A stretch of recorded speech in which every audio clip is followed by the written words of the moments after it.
Hola muchachos, ¿qué tal? Buenos días. Aquí tienen el horario para hoy, jueves el 24 de abril. Your learning target for today is to talk about hypothetical situations in the past using the past subjunctive. Your warm-up question for today, ¿qué habrás hecho antes del fin del año escolar? What will you have done before the end of the academic year, of the school year? Your example will include the future perfect, the verb haber. In the yo form would be habré, and then the past participle of the thing you intend to do. For example, por ejemplo, yo habré pasado todos mis exámenes finales. Nothing due for today, nothing due for the weekend. W teacher status maintained. New notes are on the past subjunctive on pages 142 and 143. Guided practice, the inténtalo, practicing the new notes, the past subjunctive, and then some pair practice with your elbow partner to wrap up our time together. That's what we got going on for today. Let's go ahead and dive on in, y'all. A ver, perdón. Oh, didn't pause. The questions. I was going to say the speaking questions that you guys did for your interview that we did last class. Questions number 3, 4, and I believe 9 all used the subjunctive, and the overwhelming majority of you knocked this out of the park. If there were one tense that I'd really want you to demonstrate mastery of, it'd be that one. And you guys did outstanding. Really. And a lot of this other stuff was relatively new. Future you did really well with. Some of you struggled a bit on the future perfect, but very well done overall. So I want to acknowledge that. That was perfect. So that's where we started in semester 1. We continued the conversation, page 30 now, about how the subjunctive is used, right? We use the subjunctive mood to talk about doubt, denial, but also positive emotions, excitement, joy, hope, fear, pity, surprise. You can see here on page 30 how we use the subjunctive with verbs of emotion. That's present, right? Everything that we've looked at so far is present or future. If we go back to page, 136, how we use present subjunctive to talk about future events. You guys did this when you were talking about your goals and aspirations for the future, what you hope happens after you graduate. Again, excellent job on the interview. So now we're going to look at the past subjunctive, similar endings to what we saw, but we use the past subjunctive to refer to past actions, right? Past physical, mental, and emotional states for which we want to express emotions of will or influence, maybe make some past commands. And just to skip ahead here on page 143, past subjunctive is used similarly in similar contexts as the present subjunctive would, just describing past actions or events that already happened. So it's the same lens through which we saw the subjunctive in the present. The only difference with the past subjunctive is obviously it's referring to past actions. So let's take a look at the grammatical structure of the past subjunctive. Give you a moment to take a look at it to see what immediately steps out. So the endings, the good news, are the same. Just as we saw in the future, just quickly go back 136, we saw how complex future shares the same endings in the past. So we continue to see that good news that you don't have different endings between AR, ER, and IR verbs. The endings are all the same. And you're kind of leaving the infinitive somewhat, but as you'll see here, it's not quite the infinitive. Rather, the past subjunctive is formed by using the ellos, ellas, ustedes form in the preterite. Just so we're on the same page, literally and figuratively. I know we're skipping around a lot here. Just a reminder of how the preterite is formed. The AR verbs are hard because hasta o almozaron. ER does it like nobody does. Iste io hicieron. Might recall that from first quarter, an instant classic. So there you have your AR, ER, and IR verbs. If you take a moment, look around the room here over your right and left shoulder, the very top of the wall on the left and right, you'll see those preterite tense conjugations as well. Posters that are near the door on your right, and then near the back left of the room over your left shoulder. That's on page 4 of the textbook. So that's kind of the stem, if you will, is the ellos, ellas, ustedes conjugations in the preterite, right? That last set of conjugations there. So going back to page 142,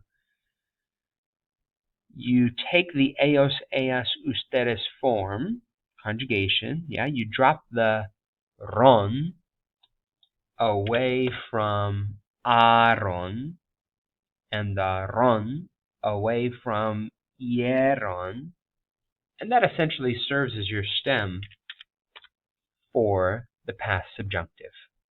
So taking a look at some examples here, hablar in the ellos, ellas, ustedes form would be hablaron, right? Remove the ron, as the notes say, and then then attach to that new stem your past subjunctive endings, which are highlighted there in yellow up above. So hablar in the past subjunctive, hablará, hablarás, hablará, habláramos, hablaran. Beber in the past subjunctive, bebiera, bebieras, bebiera, bebiéramos, bebieran.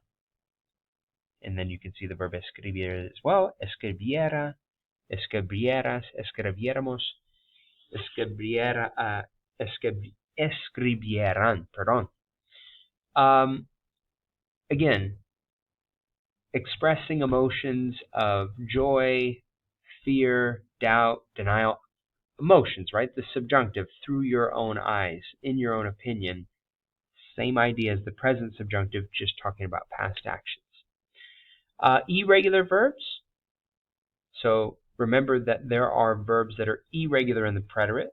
Again, back on page 4, you would see that list of how they conjugate. You see them here. And again, we're only concerned with the way that these verbs conjugate in the ellos, ellas, ustedes form, so that we can remove the ron from the ending of the ellos, ellas conjugation. And there you have your past subjunctive for these irregular verbs. I know it's a lot, guys. I know it's a lot. We're kind of interchanging what we know about the present subjunctive with the preterite and irregular verbs in the preterite. The hardest tense to grasp in Spanish. It is in English as well, simple past. So many irregular verbs in the simple past in English, and so too in Spanish. You will get it with time. And the great news is they're high frequency verbs, right?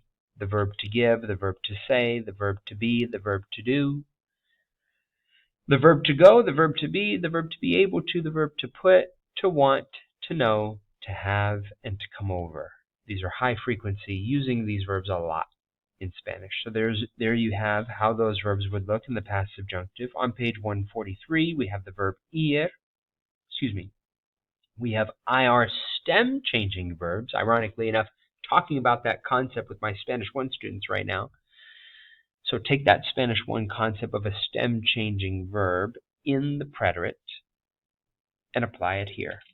You can see the verbs that are stem changers in the infinitive, what they look like in the preterite in the ellos, ellas, ustedes form, and how those verbs would conjugate in the past subjunctive. Finally, and most importantly, the past subjunctive is used in the same context and situations as the present subjunctive. Flipping back for a moment. I know we talked about this earlier, but it's worth repeating.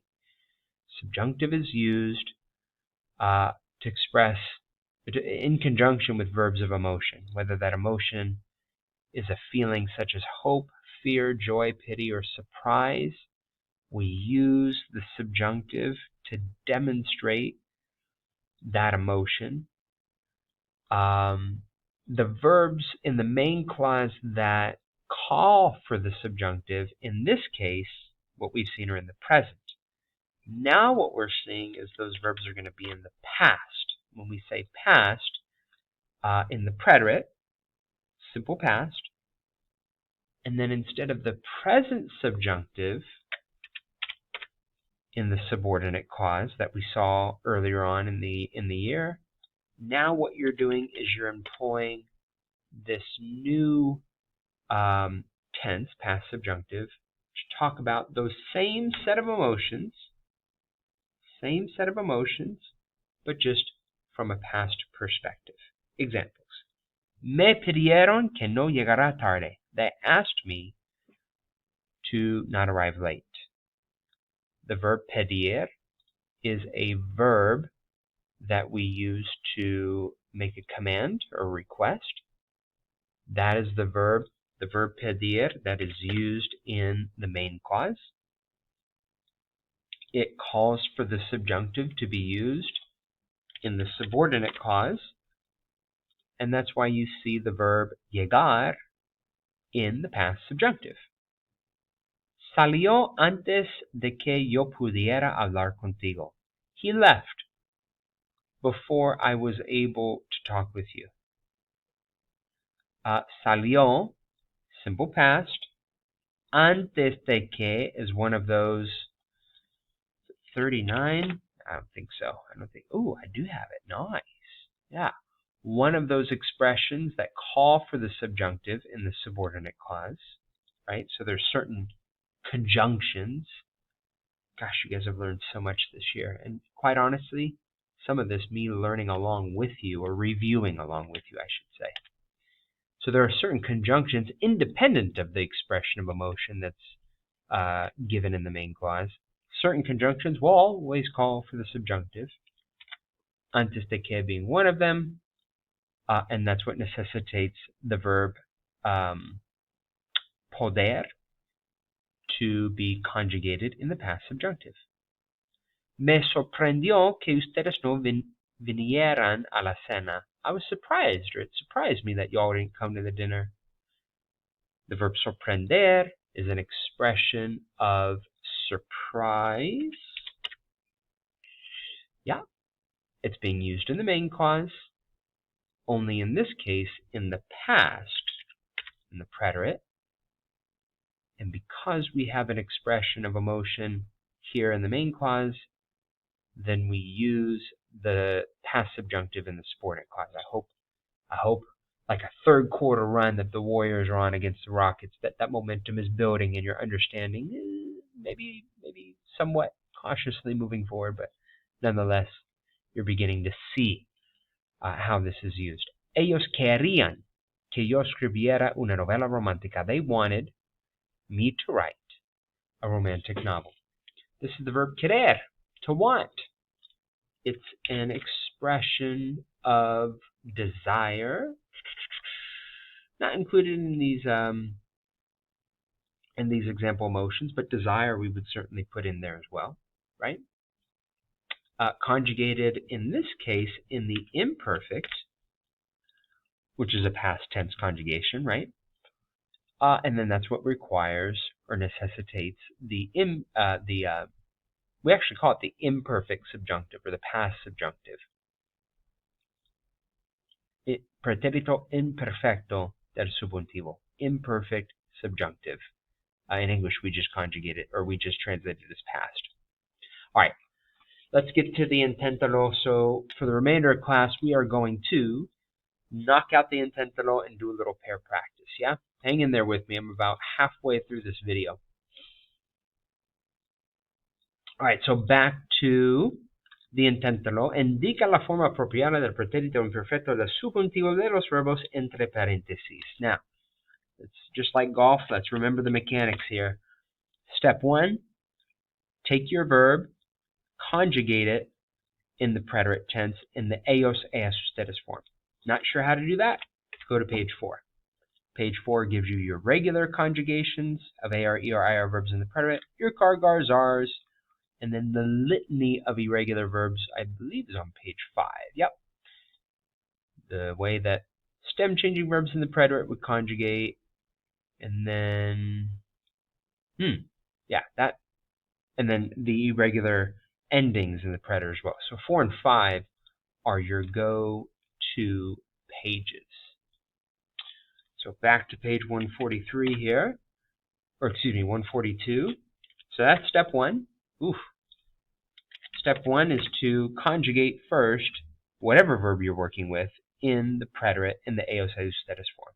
Step 2, remove the ron ending from that preterite conjugation. Step 3, refer back to page 142 to add the corresponding past subjunctive ending. Yeah, those are the 3 steps. Eos status form of the preterite, remove the ron ending, replace it with whichever form you're trying to conjugate in. All right, so for the inténtalo, you can see it's pretty straightforward. Your verb in the infinitive, your subject provided, nadie being third person singular. Bam. Ooh, like that, number 9, very similar to that question that I asked you guys for the interview question. Hope you guys are beginning to see all this, how it comes together. All right, I'm going to pause real quick so you guys can do this with an elbow partner or on your own if you so choose. And I'll give you the correct answers. Número 1. Quería que tú vinieras más temprano. Esperábamos que ustedes hablarán mucho más en la reunión. No creían que yo pudiera hacerlo. No deseaba que nosotros invirtiéramos. Oof, it's a tough one. Invertir, to invest. Invirtiéramos el dinero ayer. Oof, that's very applicable to the stock market right now, if you all are paying attention to that. Número 5. Sentí mucho que ustedes no estuvieran. Remember, estar, one of our irregular verbs in the preterite. There you are, at the very top. Estuvieran. This is big league, y'all. Level 4 for sure. So if you're like, bro, this is way beyond where I feel comfortable, good. You're in level 4 territory. It should feel uncomfortable. Keep trying. Número 6. No era necesario que ellas hicieran. Again, another irregular verb in the preterite. And the good news is that the book does a good job of organizing all of these for you. Whether it's just a straight irregular verb in the preterite, as on page 142, or if it's one of those stem changers, such as page 143. You got everything you need on those 2 pages. There you have the verb hacer. Hicieran for number 6. Número 7. Me pareció increíble que tú supieras dónde encontrarlo. No había nadie que... Ooh, I gotta check on this one. The verb querer. Hang on now. I'll do it with you in real time. Querer. Yeah. Yeah, so the verb querer in the preterite has one of those. It's very rare verb. Leer is another one of those verbs. Verbs that have the 2 consecutive vowels, like leer, the verb to read, would follow this same model. The second E changes to a Y when you conjugate it in the preterite. So using that stem in the to form, in the ella form, because we're talking about nadie, that would be creyera. Right there. No había nadie que creyera tu historia. Mis padres insistieron en que yo, and then the verb ir, remember, is irregular in the preterite. That's fui, fuiste, fue, fuimos, fueron. In the past subjunctive would be fuera. Very common because it's for ir and ser, right? Super common past subjunctive conjugation, especially in hypothetical situations, which we'll look at a little bit later on next week. Running that back. Mis padres insistieron que yo fuera a la universidad. Again, past perspective, right? So for your interview, we were talking about future. Imagine 10 years from now, we're talking about your past and what your parents wanted for you upon graduating from high school. Same idea, just from a past perspective instead of future perspective. Queríamos salir antes de que ustedes llegaran. Llegaran. Similar to the example there at the top of 143. Still flowing, still working. 1 and 2 are the last two that we'll do together. And then again, nothing due for the weekend. Enjoy your 3-day weekend as we do not have any school on Monday. All right, ejercicio 1. Completa los diálogos con el pretérito imperfecto del subjuntivo past subjunctive de los verbos entre paréntesis. Después representa los diálogos con un compañero. So they want you to engage in the dialogue, ideally with a partner, yeah? Verbs provided, in parentheses. Subject provided. This would be el, ella, le. It's not a subject pronoun, but it's an indirect object pronoun. So this would be third person singular, third person singular. I'm going to let you navigate it with a partner, and then I'll give you the correct answers. All right, here we go. ¿Qué le dijo el consejero a Andrés? Quisiera saberlo. Le aconsejó que dejara los estudios del arte y que estudiara, do they not give the verb estudiar? There you are. Que estudiara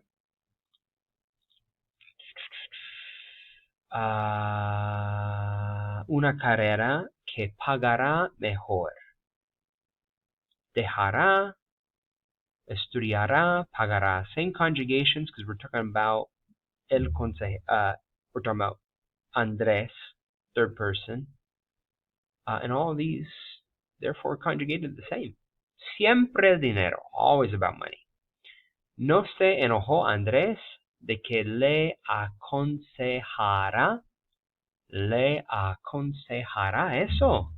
Sí, y le dijo que no creía que ninguna otra carrera is your subject, third person singular, le fuera a gustar más. Remember, ir and ser share the same conjugations in the preterite and also in the past subjunctive. Qué lástima que ellos is our subject. Remember, don't get te or le confused as subjects. These are not subjects. These are indirect object pronouns. If there's a subject pronoun that's introduced a little bit earlier or another noun that's introduced, then that means that that's going to be the subject of the verb. Indirect object pronouns indicate the recipient of the action. Offering who? Offering you. You is the recipient. They are doing the offering, if that makes sense. So, qué lástima que ellos no te ofrecieran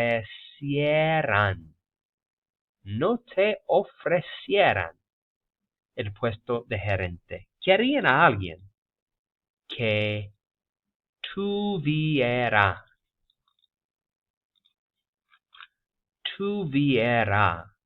Alguien is somebody, so third person singular for this conjugation. Tuviera experiencia en el sector público. ¿Pero cómo? ¿Y tu maestría? ¿No te molestó que te dijera or dijeran? Could be ellos, right? Probably ellos, actually. Dijeran is the verb decir. Que te dijeran eso. Que dijeran eso? No No tengo experiencia en esa área, pero les gustó mucho mi currículum. Me pidieron ellos que yo volviera en un año y que yo solicitara el puesto otra vez. Para entonces habré obtenido la experiencia que necesito y podré conseguir el puesto que quiera. Cuánto me alegre, how much it makes me so happy. Cuánto me alegre de que tus hijas, is your subject, vinieran ayer a visitarte. ¿Cuándo se van? When are they leaving? Bueno, yo esperaba, I had hoped, que se quedaran. I hoped that they would have stayed 2 weeks, pero no pueden. Ojalá, ojalá pudieran. Ojalá pudieran. I hope they could. Ojalá pudieran. Still conjugating in the ellos form because we're talking about tus hijas. Tough to navigate. Do it carefully. Do it step by step again. Step 1, identify that verb and how fundamentally it should be conjugated in the preterite starting off, removing the RON ending, and then adding your past tense ending and referring to these ancillaries, these resources at the bottom of page 142 and 143. It's gonna feel mathematical. It's gonna feel formulaic, but that's how we kind of get the training wheels off the wheel and become more comfortable with it. Finally, activity 2. These are kind of creative, more creative based. Juana y Manuel Sánchez querían cambiar de vida. They wanted to make some changes. Aquí tienen las listas con sus buenos propósitos para el año que viene. New Year's resolutions. You have their list for Manuel. You can have the list for Juana. You can clearly tell that it's not going well. Ellos no consiguieron hacer realidad ninguno. En parejas, lean las listas y escriban por qué creen que no los consiguieron. Make some assumptions as to, or predictions as to why they weren't able to do what they were unable to do. Begin with these expressions on the right. No era verdad, it wasn't true. Era difícil, it was difficult. Era imposible, it was impossible. No era cierto, it wasn't true. Or that his or her spouse didn't want them to. So, for example, obtener un mejor puesto de trabajo, to get a better job. Era difícil que Manuel consiguiera or obtuviera, if you wanted to use this verb, and that's what I would recommend that you do. Just use the verb that they provide. Obtuviera un mejor puesto de trabajo. That's all you got to do. Take these sentence starters, plug in these infinitives, and conjugate them in the past subjunctive according to Manuel or according to Juana. Give you a few examples as we wrap up. No era verdad que Manuel pidiera un aumento de sueldo. Era difícil que Manuel tuviera una vida más sana. Era imposible que Manuel visitara más a su familia. Y no es cierto que Manuel dejará de fumar. This second verb doesn't conjugate, stays in the infinitive. Dejar de is to stop. In this case, stop smoking. Tough to do. Cold turkey for sure. Juana, no era verdad que Juana quisiera mejorar su relación de pareja. Era difícil que terminara los estudios con buenas notas. Era imposible que cambiara de casa. No era cierto que ahorrará. That's tough. Ahorrará más.